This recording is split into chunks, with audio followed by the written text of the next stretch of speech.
Building a deck in a suburban backyard is a standard weekend project. Building one on a lakefront property is an entirely different discipline. Out here, the moisture exposure is relentless, the UV reflection off the water is intense, and winter storms spend months pounding the shoreline. Every cottage owner eventually hits the same wall.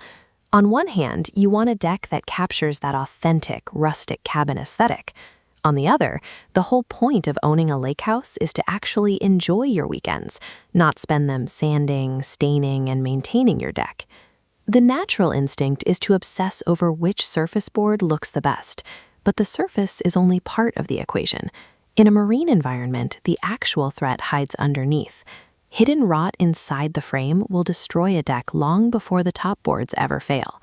This technical diagram details the necessary preparation.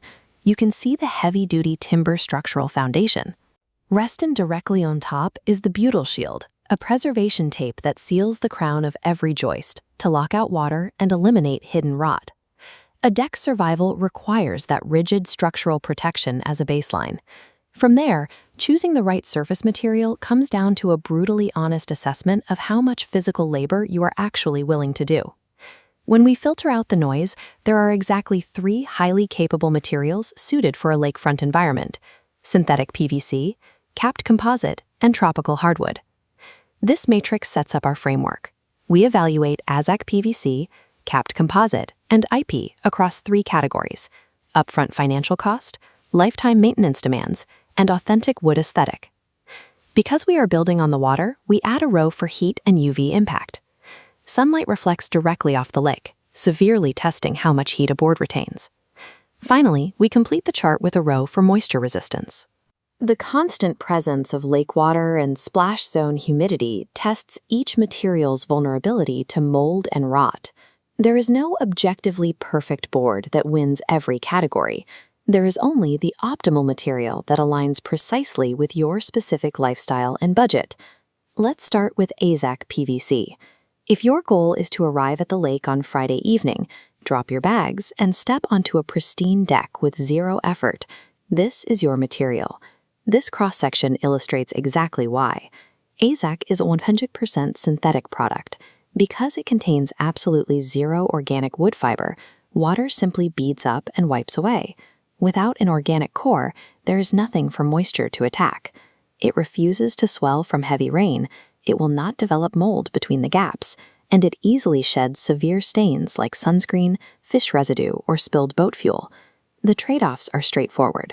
While modern manufacturing is excellent, PVC will always look synthetic upon close inspection. Additionally, in direct afternoon sunlight, a dark PVC board will retain more heat and feel warmer underfoot than natural wood. Budget-wise, AZEK sits at a premium of roughly $12 to $18 per linear foot for the boards alone. It requires high upfront capital, but what you are actually buying is permanence. You are paying a premium to guarantee you never have to pick up a sander or a paintbrush on your weekends again. That brings us to capped composite. This is the material I specify most frequently because it acts as a highly effective bridge between the look of real timber and the durability of synthetics. This cross-section reveals a composite board's 2-part construction, an organic wood fiber core wrapped in a thick polymer cap. But the cut ends remain vulnerable. Installers must thoroughly seal these ends on site to lock the core away from lake moisture. Visually, the manufacturing of capped composite has advanced significantly. The grain patterns and color variations mimic natural timber closely enough to satisfy most homeowners at first glance. And the maintenance is exceptionally low. Keeping the deck looking fresh generally requires nothing more than a standard wash once a year. It also represents a more accessible financial middle ground, typically running $8 to $14 per linear foot, depending on the specific brand. Capped composite hits the sweet spot. It delivers the visual warmth of a traditional cabin aesthetic while stripping away almost all of the traditional chores. Finally, we have Ipe, pronounced Ipe. This is a Brazilian hardwood reserved for clients who refuse to compromise on authenticity and want the most beautiful deck money can build. Ipe is incredibly dense. It carries a Janka hardness rating of 3,600 AE, which makes it roughly 3 times harder than the standard oak flooring in a residential home. This photo shows the famous Coney Island Boardwalk in New York. That surface is built with iPay. Decades of heavy marine air, salt, and millions of footsteps demonstrate exactly how relentless this material is in the real world. For lake properties, its natural advantages are immense. The dense natural oils make it highly resistant to rot and insects without any chemical treatments. It also remains remarkably cool underfoot, even on a south-facing deck baking in the summer sun. But there is a non-negotiable condition to owning it: rigorous maintenance.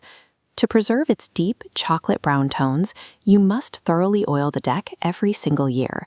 If you skip that annual labor, the harsh waterfront environment will naturally weather the wood into a silver-gray patina. iPay is a generational investment. It costs $15 to $22 a foot, requires pre-drilling for every fastener, and demands intense annual upkeep. But if you do the work, it provides an unmatched, authentic lakeside beauty that will easily last 50 to 75 years. Manufacturer specifications only tell us what a material can do.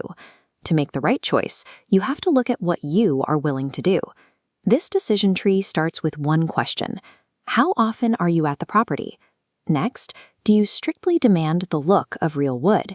And finally, the uncompromising constraint: are you truly willing to perform physical labor every single year? Answering these three questions honestly is the only reliable way to guarantee long-term satisfaction and avoid severe buyer's remorse.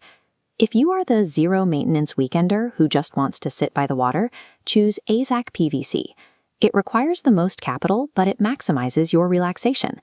If you are the value-conscious pragmatist, choose capped composite. You secure a highly realistic wood look while successfully protecting both your budget and your free time. And if you are the uncompromising purist, choose IP hardwood. Accept the upfront expense and annual labor as the cost of absolute premium authenticity. When boards cup, fade, or rot prematurely on a waterfront deck, it almost always comes down to choosing a material that actively contradicted the owner's true lifestyle. Committing to your future self's maintenance tolerance is a decision you need to make long before you pour the first concrete footing. Make the right choice now, and you ensure your time at the lake is spent exactly how you intended.